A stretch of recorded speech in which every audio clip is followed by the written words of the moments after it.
Gracious, loving Lord Jesus, thank you again for your holy Sabbath day of rest. Thank you, Lord, that we may look forward to this every week, a day with you and with those that love you. I pray for special blessings upon us today, special blessings upon Pastor, that you inspire him with the words that you would have him to speak to us. And I pray that our ears be attentive to the word that you have for us to hear. Bless us. I pray that you rebuke all that is distracting and taking away from the blessing that you have for us this day. We pray this in the name of our precious Lord Jesus. Amen. Amen.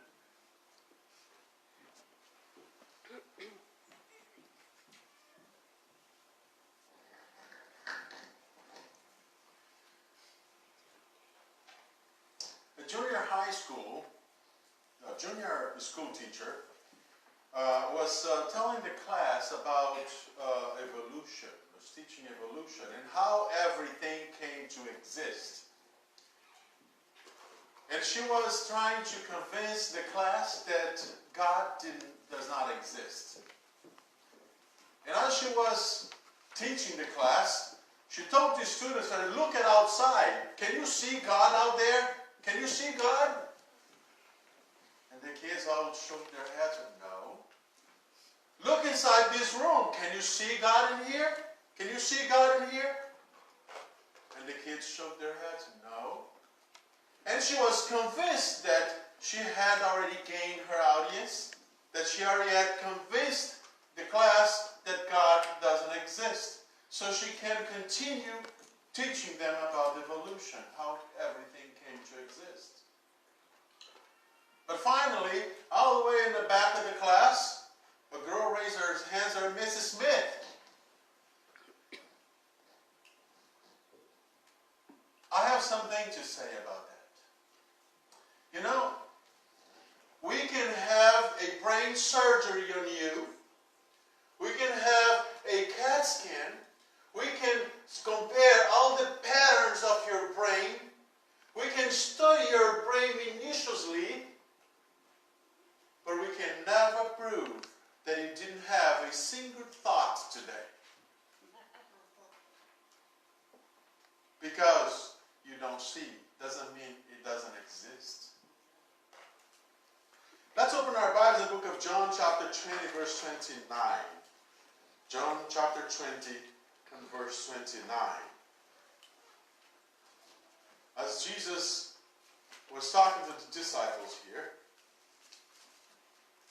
John 20 chapter 20 verse 29, when Jesus appeared to the disciples after his resurrection, Jesus said to him, have you believed because you have seen me?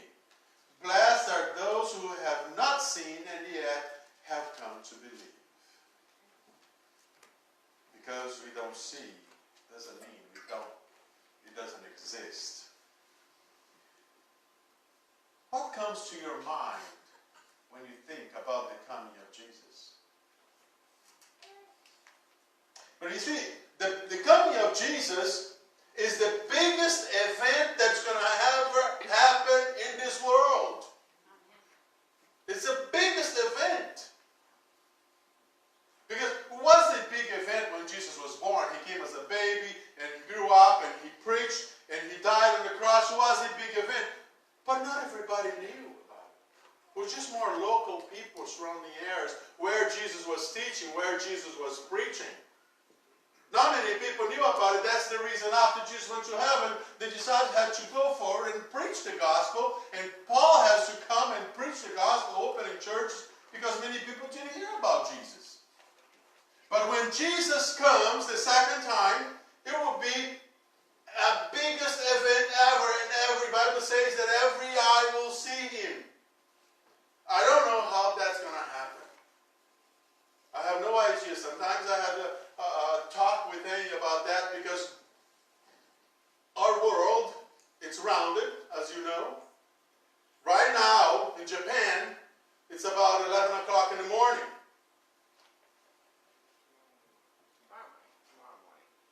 Tomorrow morning. 11 o'clock. No, 11 o'clock in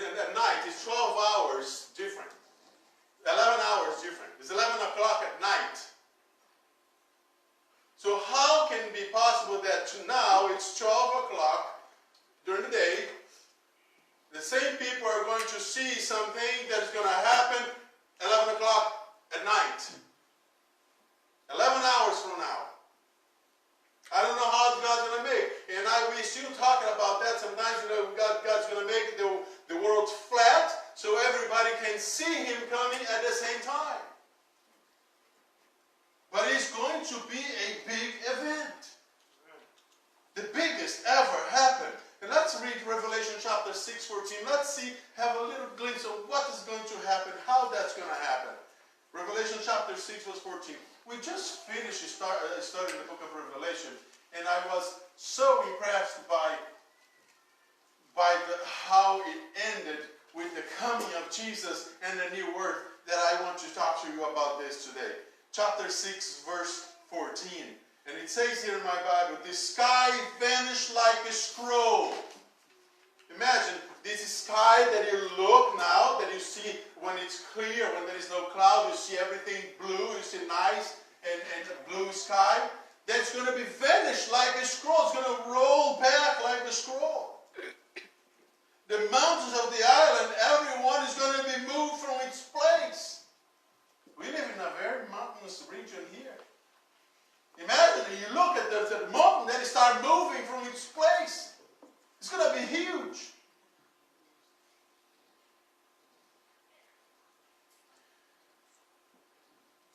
Let me tell you what I think, how I feel when I think about the coming of Jesus. When I think about the coming of Jesus, I picture in my mind seeing my Savior face to face. Amen. I can't wait to do that.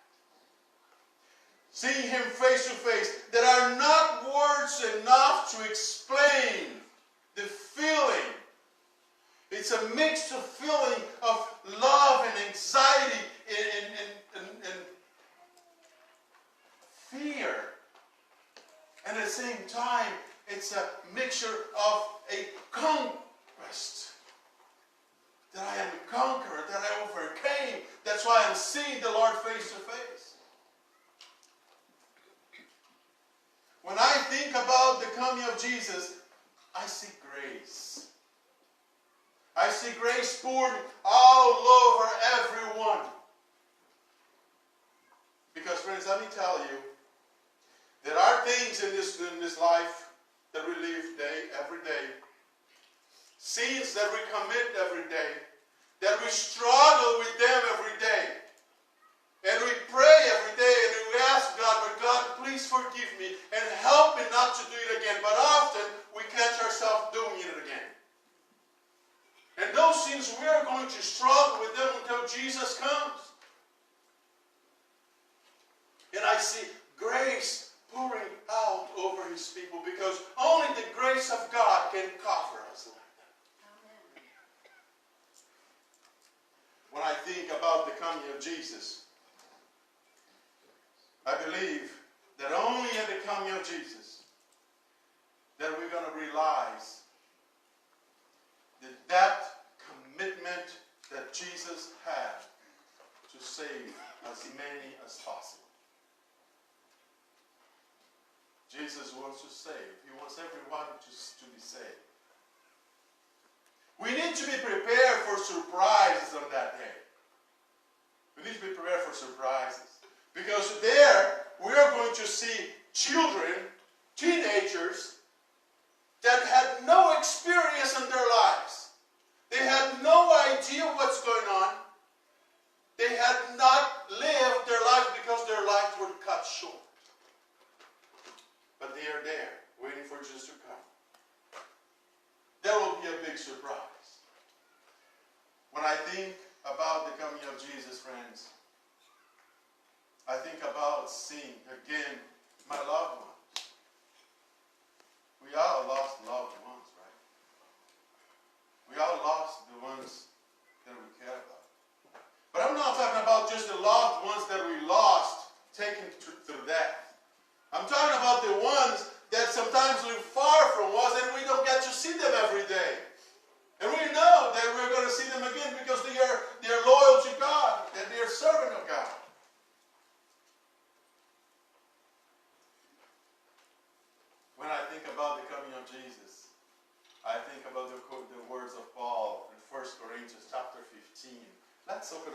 let's read there. Turn our page. 1 Corinthians chapter 15.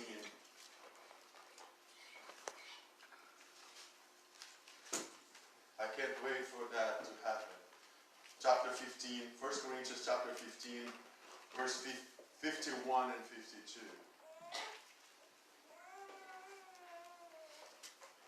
Listen, I will tell you a mystery. We will not all die, but we all will be changed. Isn't that wonderful? We all will be changed. Those who died, they were in a wheelchair, that they were handicapped, that that was missing an arm, they're going to come out perfect.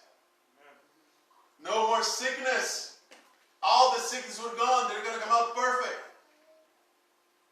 If you have something in your body that you don't like very much, that's going to be changed.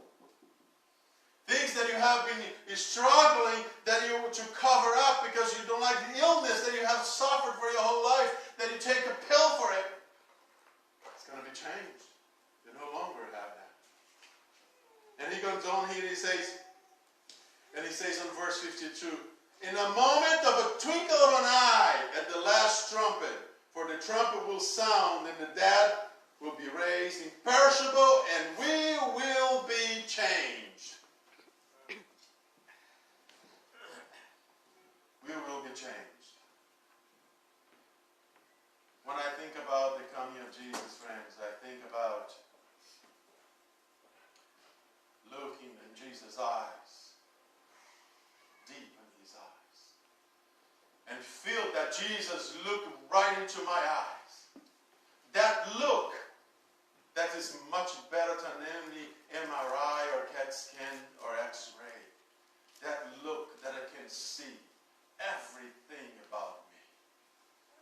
That look that can see my deepest secret. That look that can scan through my whole life and can see everything that I ever had done. But yet you don't hear a word of condemnation from his lips.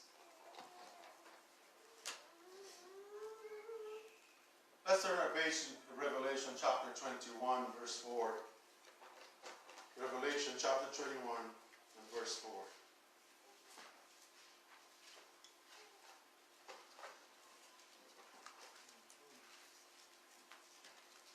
When John described his feeling about the coming of Jesus, he says this, and he wipe away every tear from their eyes.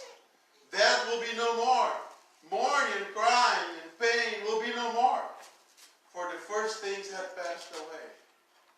You see how John started to describe the coming of Jesus? What's going to happen? John doesn't start describing what is going to be, but he start describing how it's not going to have there. He doesn't say what we're going to have, he says what we are not going to have. Because John in his life, in us, in our lives, we only can experience what we have been through. We cannot say, well, in heaven it's going to have this, so I don't know how that's going to feel because I never experienced that in my life. But John says, there will be no more crying. Is there anyone here that never cried? There will be no more pain. Is there anyone here that have never had a pain? No more suffering. And John had suffered all this, and he said, I'll be happy to be there because there will be no more.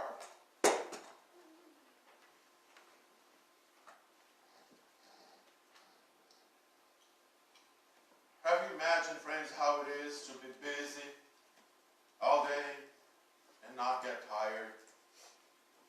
That's how it's going to be in the world. The Bible says that that never crossed our minds is what the Lord has prepared for us, right?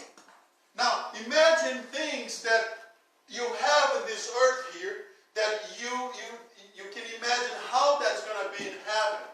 Just simple things. You're going to be busy all day and then 24/7 light, sunlight. The face of Jesus, the glory of Jesus will illuminate us. You don't have to think about taking a shower. I hope everyone here likes to take a shower. But you don't have to worry about that in heaven. You're not going to get dirty. You're not going to need to go to the bathroom. Simple things that can never cross our mind. You stay without going to the bathroom. How can I do that? You stay without taking a shower, without sleeping. How can I do that? No more crying, no more pain, no more suffering. For John, he also mentioned that the sea will be no more. And the reason John mentioned the sea will be no more, because for John, the sea was the one that was making separation from him, from everything else. He was on an island, and the sea was around him, and couldn't go anywhere else. And for John, the sea was separating him from everything else. And I'm so glad we won't have any more sea. No more water to separate me from anybody else. The coming of Jesus, friends, represents to me a gateway in which we leave behind whatever imprisoned us here. Pastor, I'm not a prisoner. I'm free. Are you? Are you really free? For John, it was the sea that was imprisoning him. But for many people in this world today, friends, we have been imprisoned by poverty. They live their whole life, they can get rid of it, they can get out of it. Some people are addiction. They are imprisoned by addiction. And no matter how much they try, they can't get out of it. Abusive relationships. Illness. Some people are born with illness. They live their whole life with illness. Violence. All kinds. Things that we look for the coming of Jesus is to escape from all this. That's why Jesus said, that's why John says that there is no more crying, there is no more pain, there is no more tears. I look for that. I will look for that freedom. No more imprisonment. The coming of Jesus, friends, is to set us free. Amen. Free from this world, from the suffering of this world. Isaiah chapter 65, verse 17. Even in the time of Isaiah, he already saw what was going to happen. Isaiah chapter 65, verse 17. It says this, "For I am about to create a new heavens and a new earth. For the former things shall not be remembered or come to mind." We're not going to even remember the suffering that we had. We're not going to remember the former things. Because that will bring sadness. And in heaven, we're not going to have sadness. The coming of Jesus, friends, will give us the chance to start all over. We'll give Adam and Eve the chance to start all over. But you see, today you have that chance to start all over. But after the coming of Jesus, you don't have any other chance. After Jesus comes, whatever chance you had, you lost. Or you are prepared to see Jesus, or you were not. There is no middle. The choice that you have to make to see Jesus coming has to be today, not tomorrow.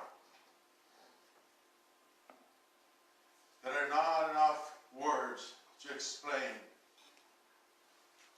all the scars that we have suffered, all the hurts, all the deep wounds, simple mistakes that we carry the consequences for our whole lives, broken relationships, frustration, pain, abuse, injustice. All this will be gone. There is no words enough to describe, friends, to be free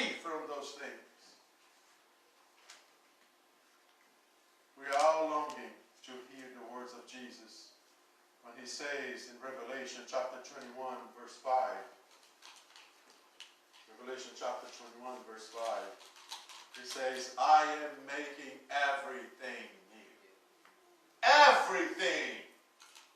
I'm not making just half of it new. I'm making everything new. You'll have a chance to start all over.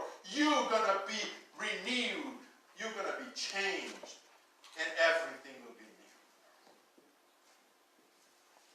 When I think about the coming of Jesus, friends, I think that we don't think about the coming of Jesus, not even close to be enough.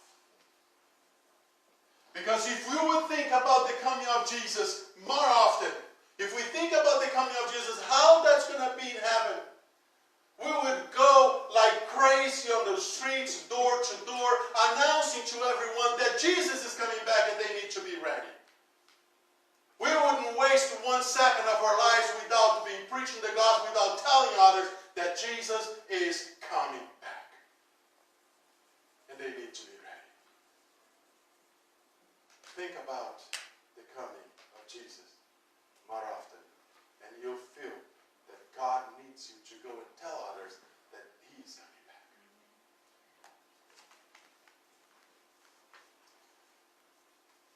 I cannot wait for the day to say the words that Isaiah said in chapter 25. Isaiah chapter 25, verse 9. I cannot wait to say those words when Jesus comes. Chapter 25, verse 9.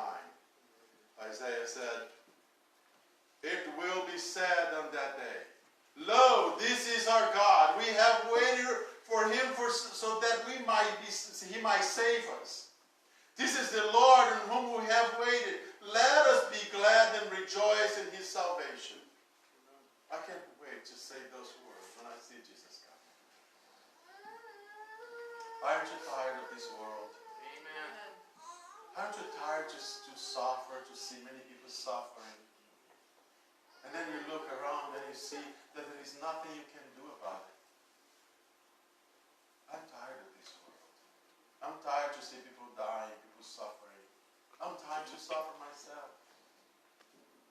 I want Jesus to come soon, to take us home. And friends, the new earth, it's very, very real. Even though we cannot see that, it exists. Because we can't see the new earth yet, because the Bible describes how it will be the new earth, but we can see that it's very real. And Jesus wants to bring each one of us there to live with Him forever. But we have to want to be there. And I pray this morning that every one of you will be there. I'm not sure if we're all going to be alive when Jesus comes, but I want to see all of you there.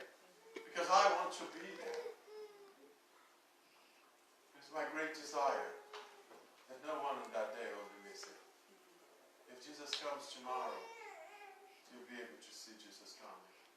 So make our decision today to prepare for the coming of Jesus.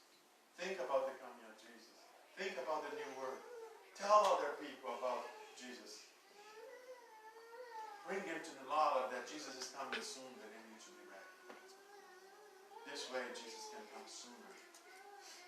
He's ready to come. He's just waiting for us to be ready.